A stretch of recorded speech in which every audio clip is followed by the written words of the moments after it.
I come here today both to congratulate you, but also to remind you of your extraordinary good fortune. This opportunity you have right now to serve and potentially even save this country in its hour of need. You see and you are well aware of what is happening to, within, and even coming out from this country right now. The incitement to political violence, the abnegation of hard-won alliances, turning our back on human suffering and human rights at home and around the world. The attacks on universities, on students, especially international students, exercising their First Amendment constitutionally protected rights. Attacks on law firms who have the audacity to challenge this administration. The rollback of the right to vote and other foundational freedoms here in America, and perhaps most alarmingly to you, the undermining of the rule of law and the U.S. Constitution. Given your education, everything that you have learned here over the last 3 years, I think you understand the implications of all of this better than most. This is a real, and I believe clarifying moment of truth for America.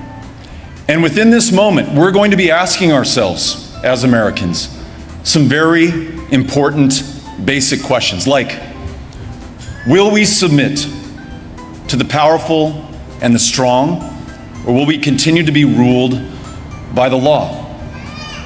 Will we honor the foundational premise of this country, that we're all created equal, and the promise that flows from that we will all be treated equally under the law? Will this great democracy, the exception in the history of the world, and really still the exception on much of the planet today, will it persist or will it perish? Will we still be a government of, by, and for the people? I believe that as both students and now practitioners of the law, within your hands is the power to answer each and every one of these questions, not just for yourselves, not just for your generation, but for all of the generations to come. Now, you can be forgiven for wondering whether that's really true. When you think about what is in your hands, and you look at the concentration of political power in the hands of the president, for example, or economic power in the hands of the oligarchs, or even cultural power in the hands of the billionaire masters of algorithms and influence, what is in your hands that compares to what is in theirs?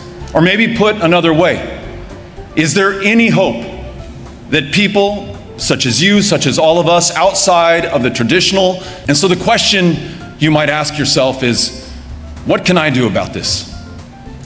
And perhaps the better question that we ask of ourselves is, what can all of us do about this? And to answer it, I'll invoke a higher authority from another time in American history. 1858. Think about just how contentious and divided and polarized the country was then.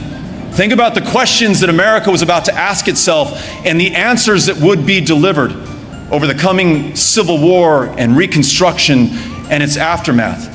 Well, in that year, a young attorney, former congressman, running for Senate in a race that he would lose, gives a speech about the nature of power in America. You know, you have the power of the presidency, the legislatures, the courts even. But more powerful than all of that, Abraham Lincoln said, is all of us. In that speech, he says, public sentiment is everything. With it, nothing can fail. Without it, nothing can succeed. He was talking about our power to politically push those in these high positions to do the right thing at these moments of truth.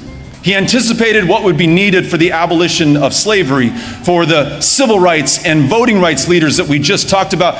He anticipated all of us at this moment, because I challenge you to find another time in American history where more is on the line for all of us where the very question of America hangs in the balance. We know those other times. Johnson described them in that speech in 1965. As it was at Lexington and Concord, that courthouse in Appomattox, Normandy, Selma, so it is today with all of us. And I want you to know, and I hope that you feel this, you are the heirs to all that service and sacrifice and struggle that won America through every one of those tests and trials that we've been through before. What you do with this inheritance will define you in the eyes of history and will determine what is possible for this great country. But to this great endowment, you add your own achievement, your own hard work over these last 3 years and over the course of your life, your service, your struggle, your sacrifice, which I believe positions you to lead this country right now, to restore justice and lost freedoms, to uphold the rule of law, and to safely deliver what Lincoln called the last best hope of earth to the generations that will follow yours. History is watching. The world is waiting.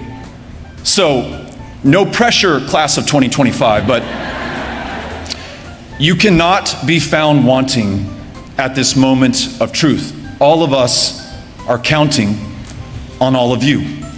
But I know that I speak for everyone here, for your parents as well, on this next point. And that is that we believe in you. We know that you can do this. I want you to remember to keep the faith in yourself, in your colleagues, in your classmates. I want you to remember to keep up the fight, to fight on,